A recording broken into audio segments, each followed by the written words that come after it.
Hello everyone, we're live from Lindsborg today, and today we are at 350 Degrees, which is a sweet little bakery that's located inside of the Courtyard Gallery building on North Main in Lindsborg.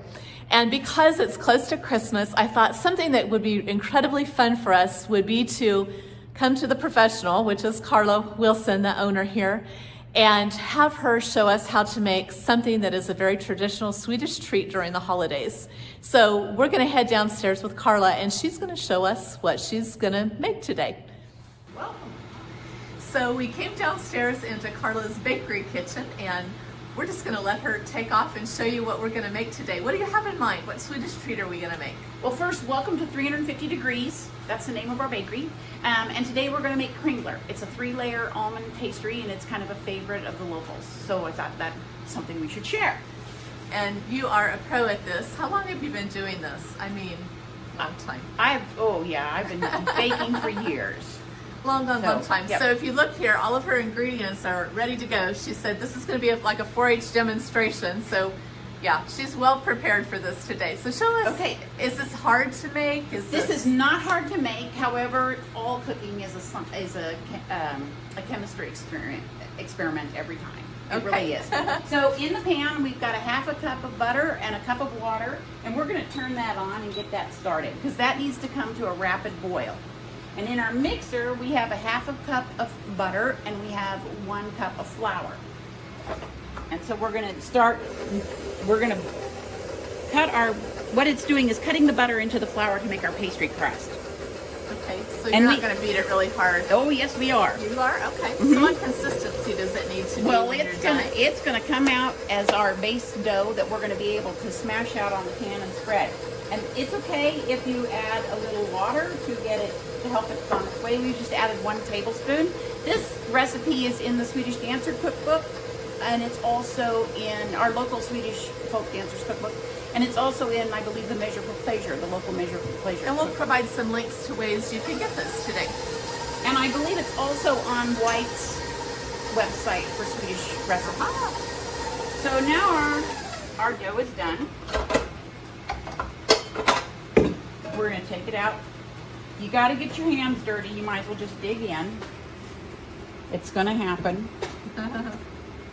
So it looks a lot like a pie dough. Yeah, Almost. it's a little stickier than pie dough. And it's called a pastry dough. So it's butter, flour, and just a smidgen of water. And this recipe makes 2 Kringler.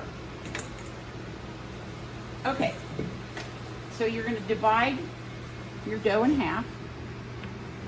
And does this need to be refrigerated or anything before you start? No, not at all. Not at all. Okay. Okay, now so we're ready for the next step. We're going to put our 1 cup of flour in our bowl. This is going to make the second layer. And for this layer, you use a whisk instead of the cookie paddle. Okay. Okay, so we're going to let that sit there, and we're waiting for this to rapidly boil. Okay. While that's happening, we're going to smash out our crust, and we use the palm of our hand. Okay. And just press it into a rectangle. And the really fun thing about Kringler is at Valentine's Day, you could press this into a heart shape. At Easter, you could make a bunny. At Christmas, you can make a tree. And it's not exact. It's not like it's a perfect rectangle. Yes, it's perfect.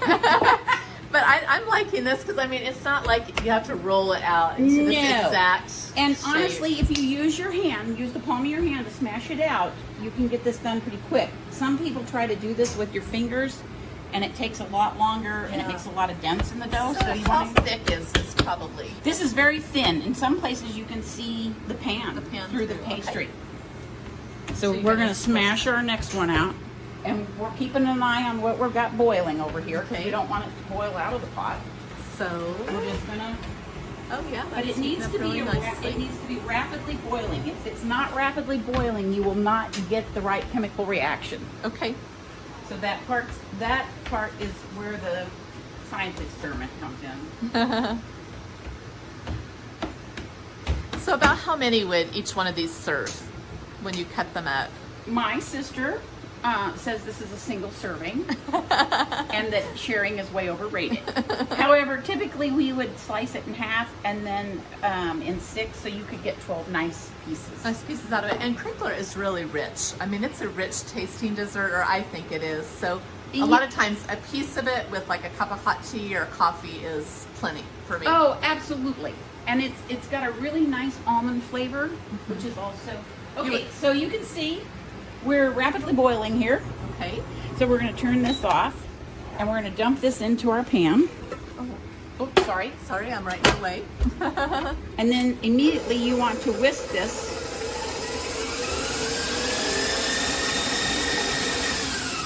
Okay, so can you see this? There's a lot of steam coming out of here.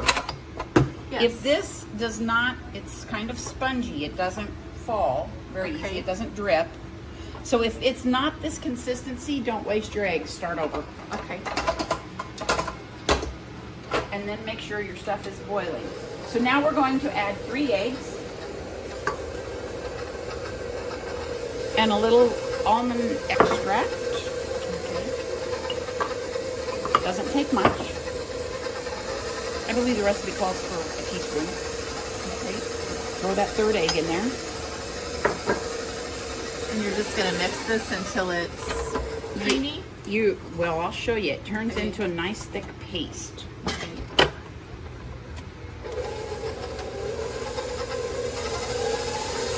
And we always use butter. We don't ever use margarine or shortening or anything like that. We always use butter. So salted and salted. But that's your choice. Bakers will say unsalted because then it's easier to control the amount of salt in an item. Yeah, it's just kind of it's a really thick paste. Okay, I'm going to clean off our beaters because we want all of that.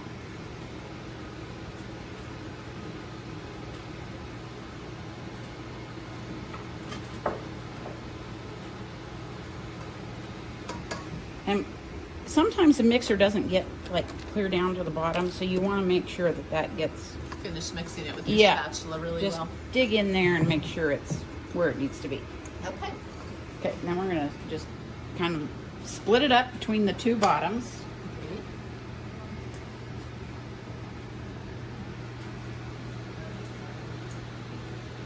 Okay, and then you just spread it onto the bottom layer. So the bottom layer is butter and flour. The middle layer is eggs, butter, flour, and almond. So this is a very buttery recipe. Yeah, so it's rich. I mean, it's very, very rich, yeah.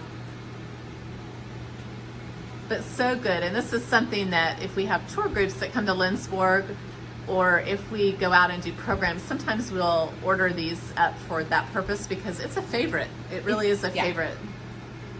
And you'll find it at, like when the in town, when the people are having bake sales, this is often an item on the bake sale. So Lindsborg Swedish folk dancers frequently do this. I also love almond cake that they make. That's another favorite of mine. And of course the Swedish tea rings are always we're good. going to put this in the oven at 350 degrees, and this takes about 20 minutes to bake. Okay.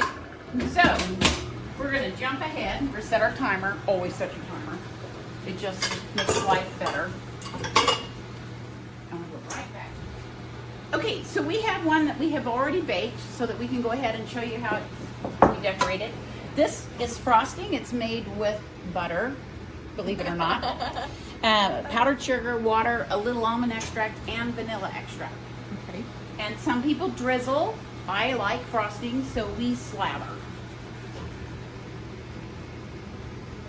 So how much quantity of butter probably in each one? Oh. In just enough, right? In the Kringler? In the Kringler. Just well, enough. You really have too much butter. Probably no. So very good though. So, and then we take some, and you can use slivered almonds. You can, and we chop those up, and then you just sprinkle the almonds on top. And some people use less nuts. I like the almonds. And then you're ready to serve. Just slice it up and you're ready to go. Yeah, enjoy. Okay. Thank you so much for sharing this with us. And we'll be sharing the recipe later on for people to enjoy. Fantastic. Yeah. And so we hope that you look at our post a little bit later today where we share some links to get this recipe so you can try it at home. And we hope that you come to the bakery the next time you're in Lindsborg. Carla, what days are you open and what kinds of things do you have? Because it's not just Kringler. No, it's not just Kringler. We are open Wednesday through Saturday, 8:30 to 3. And it's best to get here early. And we offer different types of rolls, pastries, cookies. Occasionally we'll have pie. We always have brownies, scones, muffins, those types of things. And right now you've had some lunch too, like some soups. Yes, and some really good things. Each day we've been offering a kind of a soup with some of our bread products. Well, signing off from Lindsborg, and we will see you again next week. And we hope that you enjoy this little holiday special.